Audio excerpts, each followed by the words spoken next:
Kemungkinan besar tujuannya si Bahar ini mengaku perutnya ditembak supaya dibilang dia itu benar-benar keturunan Nabi.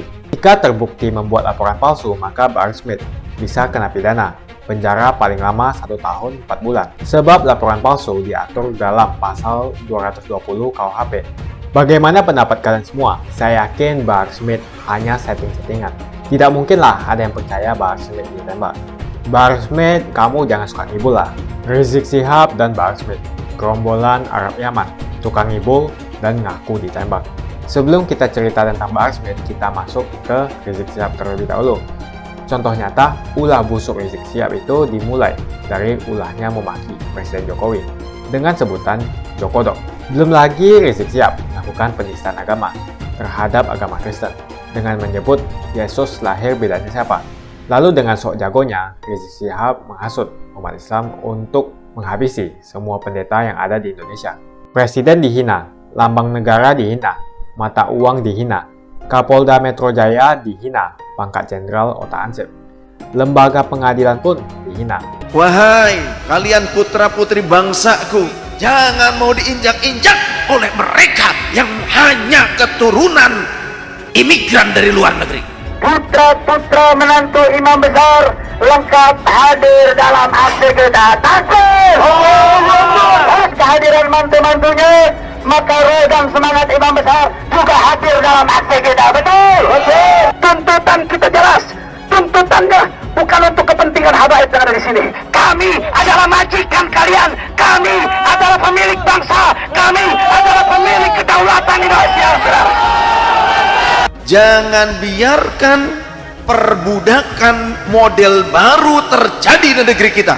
Karena ada sekelompok orang, sekelompok begundal yang ingin memperbudak putra-putri pertiwi dengan perbudakan gaya baru. Karena mungkin dulu ada di antara leluhurnya yang menjadi tangan kanannya penjajah untuk memperbudak bangsa kita.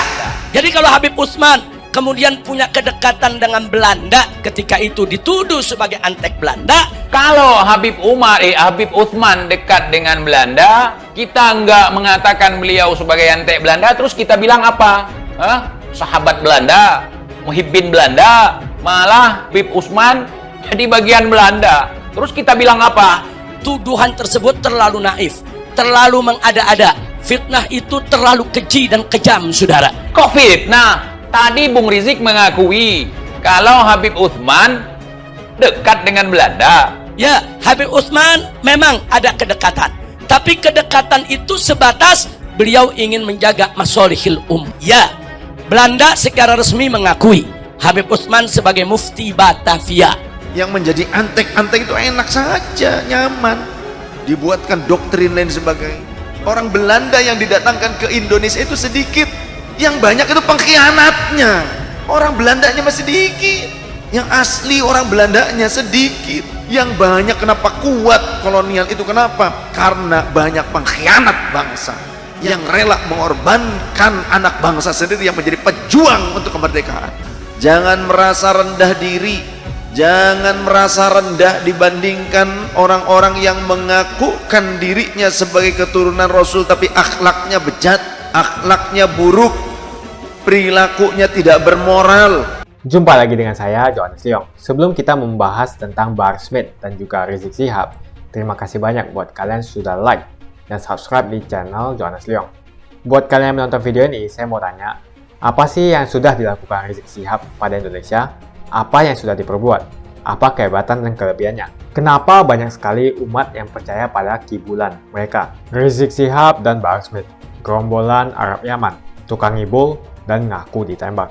Jika saja Rizik Syihab dan Bahar Smith ini berulah di era Presiden Soeharto, dipastikan mereka berdua ini hanya tinggal nama saja. Karena sudah pasti akan menghilang. Karena sudah dipastikan mereka tiba-tiba akan menghilang. Karena sering sekali membuat kegaduhan. Di era tangan besi seperti Presiden Soeharto, gerombolan kencing onta tukang tipu macam mereka, solusinya hanya satu, yaitu dihilangkan. Militer di era Orde Baru adalah legitimasi kekuatan bagi Presiden Soeharto. Presiden Soeharto menghabisi pemecah belah kesatuan bangsa macam Rizik dan Bahar Smith. Untung saja mereka berdua ini ada di era pemerintah yang demokrasi.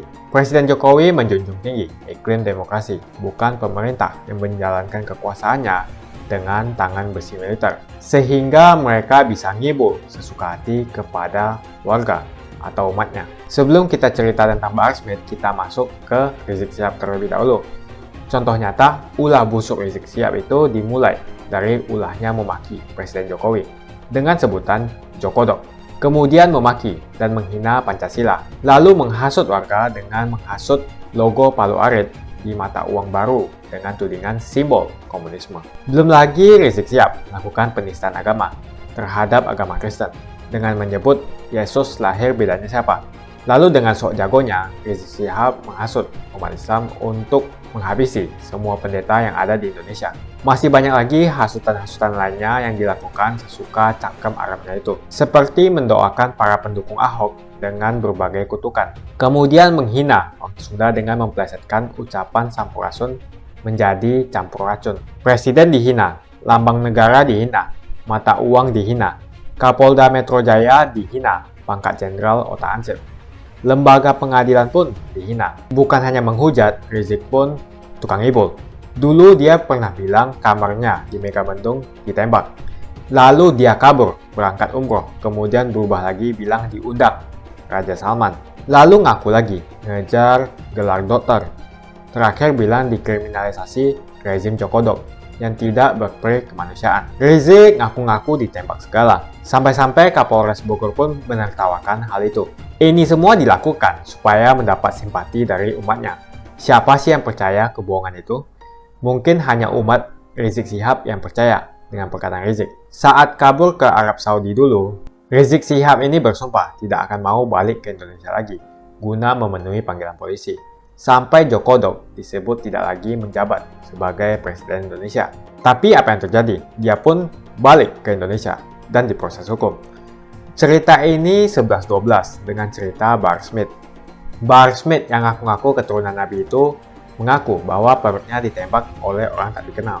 Tapi hebatnya, tidak ada luka sama sekali. Dan bahkan tidak ada bukti sama sekali bahwa perutnya ditembak. Tidak ada bukti satu selongsong peluru pun di TKP.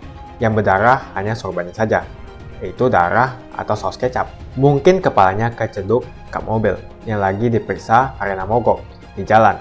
Lalu supaya dibilang jagoan dan kebal peluru, ngaku-ngaku perutnya ditembak. Kemungkinan besar tujuannya si Bahar ini mengaku perutnya ditembak supaya dibilang dia itu benar-benar keturunan Nabi.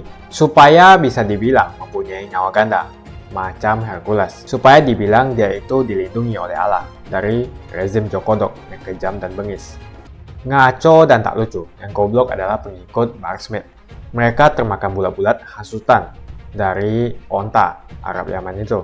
Orang yang waras tidak akan percaya dengan kejadian itu. Mungkin Bahar Smith lagi berkhayal bahwa dia kebal senjata api macam Bruce Lee yang bisa menendang peluru di udara. Bahar Smith pun melaporkan kejadian itu ke polisi.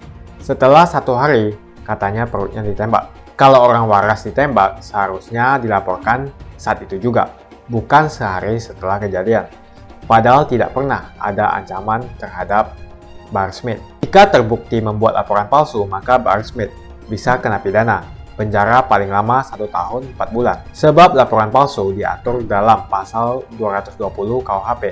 Bagaimana pendapat kalian semua? Saya yakin Bahar Smith hanya setting-settingan. Tidak mungkinlah ada yang percaya Bahar Smith ditembak.